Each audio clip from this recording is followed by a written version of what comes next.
पूरी तारीख में बनीनो इंसान ने एक फितरी खसलत का इश्तराक किया है और वो है दरियाफ्त करने की ख्वाहिश। पहाड़ों ने हमेशा इंसानों की सोचने की सलाहियत को अपनी गिरफ्त में लिया है। उनकी अजमत और नाहमवार खूबसूरती ने अनगिनत कहानी और अफसानों को मुतासिर किया है। लेकिन पहाड़ सिर्फ जोग्राफियाई खसूसियात ही नहीं रखते, वो एक गहरी रूहानी अहमियत भी रखते हैं जिसने सदियों से बनीनो इंसान को अपनी तरफ खींचने की सलाहियत रखी है। इसलिए हर साल की तरह इस साल भी हम लोगों ने पहाड़ों की तरफ रुख करने का इरादा किया और इस साल वेस्ट मुश्ताक ला को क्रॉस करने का पक्का प्लान बनाया। लेकिन वेस्ट मुश्ताक ला ही क्यों? क्योंकि इस हाई माउंटेन पास के पीछे छुपी है सदियों पुरानी एक कहानी। आइए इस वीडियो के थ्रू इस कहानी पर थोड़ी रोशनी डालते हैं। तो वेस्ट मुश्ताक पास की एग्जैक्ट लोकेशन कहाँ है? जी हाँ, वेस्ट मुश्ताक पास काराकोरम के सब रेंज मुश्ताक बाल्तोरो में वाक़ है। ये हाई माउंटेन पास बाल्तोरो ग्लेशियर के शुमाल में वाक़ है, जो कि केटू से काफी करीब है। जब मैंने पहली बार इस वर्ड मुश्ताक का सुना तो मुझे इसका एक्चुअल मीनिंग तो नहीं पता था, लेकिन सुनते ही बड़ा जानदार और बड़ा स्ट्रॉन्ग वर्ड लगा। लेकिन पढ़ने पे ये पता चला कि लफ्ज़ मुश्ताक के टर्किक ओरिजिन है। मुज यानी बर्फ और ताख मीन्स पहाड़, यानी कि बर्फ का पहाड़, आइस माउंटेन। ऐसा पहाड़ जो कि सेंट्रल एशिया को कश्मीर से अलग करता है। हाँ, तो फिर लेते हैं रिवर्स गियर, यानी कि बैक टू द पास्ट। सदियों से इस्तेमाल होने वाला पास काराकोरम पास, जो कि सतह समंदर से 5540 मीटर की बुलंदी पर वाक़ है। यानी कि ये पास लद्दाख को यारकन से कनेक्ट करता था और इस पास को तिजारती मकासद के लिए इस्तेमाल किया जाता था। कहा यह जाता है कि 7वीं सदी में टैंग डायनेस्टी के दौरान बुद्धिस्ट मॉन्क स्वानज़ैंग ने चाइना से इंडिया जाने का पैदल सफर किया।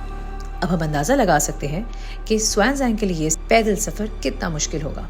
उसको गोबी डेजर्ट और लिंगशान क्रॉस करके इंडिया पहुंचना होता था, और अगर लिंगशान को ट्रांसलेट किया जाए तो उसके मायने है बर्फ का पहाड़, जो कि चाइना के प्रोविंस जिनजियान में वाक़ है। स्वानज़ैंग वो वाहिद बुद्धिस्ट मॉन्क नहीं था जिसने चाइना से इंडिया का सफर किया। कहा यह जाता है कि 2000 साल पहले भी ऐसे चाइनीज बुद्धिस्ट मॉन्क्स थे जो कि ऑलरेडी चाइना से इंडिया सफर कर रहे थे। इस बात का हम बखूबी अंदाजा डॉक्टर फ्रांसिस वुड की मशहूर किताब द सिल्क रोड से लगा सकते हैं, जिसमें उन्होंने एक ऐसे कश्मीरी बुद्धिस्ट मॉन्क का जिक्र किया जिसने 284 ईस्वी में चाइना से इंडिया का पैदल सफर किया, और उस सफर के लिए उसने काराकोरम पास का इस्तेमाल किया।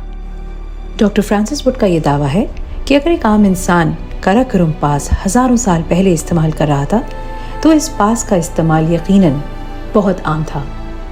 चले अब आपको थोड़ा आगे, यानी कि 17वीं सदी की तरफ लेकर चलते हैं, जब एक फ्रेंच डॉक्टर फ्रांसिस बेनेट दुनिया को एक्सप्लोर करने की धुन में फ्रांस से इंडिया जा पहुंचा। वहां उसने बादशाह औरंगजेब के दरबार में कई साल गुजार दिए और इसी दौरान वो बहुत घुमा फिरा। फ्रांस पहुंचते ही उसने अपनी किताब ट्रैवल्स इन मुगल एम्पायर लिखी, जिसमें स्कर्दू का जिक्र भी मिलता है, और स्कर्दू से यारकन जाने के लिए एक पास का जिक्र किया जिसे मशरिकी मुश्ताक पास कहते हैं। उन्होंने लद्दाख के हुक्मरान का भी जिक्र किया जिसने सदियों से इस्तेमाल होने वाले काराकोरम पास को बंद करवाया। 100 साल से ज्यादा इस्तेमाल होने वाला मशरिकी मुश्ताक पास 1780 में बढ़ती हुई बर्फ और एवलांचेस की वजह से बंद हो गया, जिसकी वजह से वहां हर किस्म की आमदोरफ्त मुतासिर होने लगी। 1812 में बल्तिस्तान के राजा मकमून अहमद शाह ने एक नए पास की खोज लगाने का हुक्म दिया। 1835 में English traveller Godfrey Thomas Vigne Burzil pass को अबूर करके बल्तिस्तान पहुंचा और वहां उसकी दोस्ती राजा अहमद शाह से हुई। गॉडफ्रे वाइन ने हिस्परला और वेस्ट मुश्ताक ला को एक्सप्लोर करने में 4 साल गुजार दिए और एक किताब ट्रैवल्स इन कश्मीर लिखी।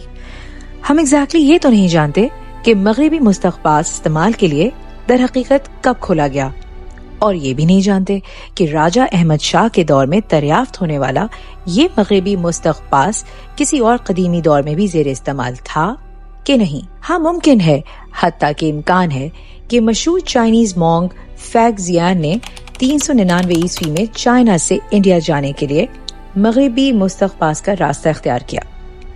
फैक्जियान ने यह सफर 60 साल की उम्र में किया और 14 साल बाद वो चाइना लौटा। उसने अपनी किताब A Record of Buddhist Kingdoms में ये बताया कि उन्होंने गोबी डेजर्ट को क्रॉस किया और फिर शदीद सर्दी में पमीर प्लेट्यू यानी कि अनियन माउंटेन्स को क्रॉस किया और फिर हिंदू कश की दीवार नुमा पहाड़ियों से 10,000 क्यूबिट की खतरनाक उतराई के बाद वो इंडिया पहुंचा। چلیں اب ہم آپ کو مزید آگے یعنی کہ 19ویں صدی کی طرف لے کر چلتے ہیں۔ 1830 کی دہائی میں قراقرم کے خطے میں کئی یورپین ایکسپلوررز آئے جنہوں نے قراقرم کو بہت تفصیل سے نہ ہی صرف اسٹڈی کیا بلکہ اس کو ایکسپلور بھی کیا، لیکن ان میں سے کسی نے بھی مشرقی اور مغربی مستقباز کو تب تک کراس نہیں کیا تھا۔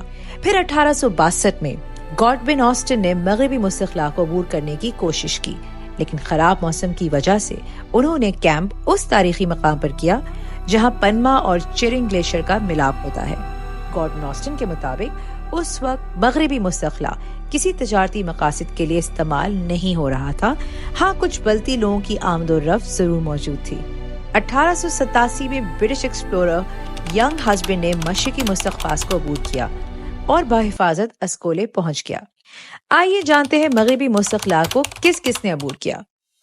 1990 میں اٹلی سے برنارڈ اوڈیئر، 2004 میں یوکے سے ڈیوڈ ہیملٹن، 2006 میں پاکستان سے سلمان راشد، 2009 میں جرمنی سے مائیکل بیک، 2017 میں بیلجیم سے جیف ہابن، 2018 میں 2 پاکستانی ٹیمز اور پھر 2024 میں ہماری ٹیم نے مغربی مستقباز کے ٹاپ تک پہنچنے کا اعزاز حاصل کیا۔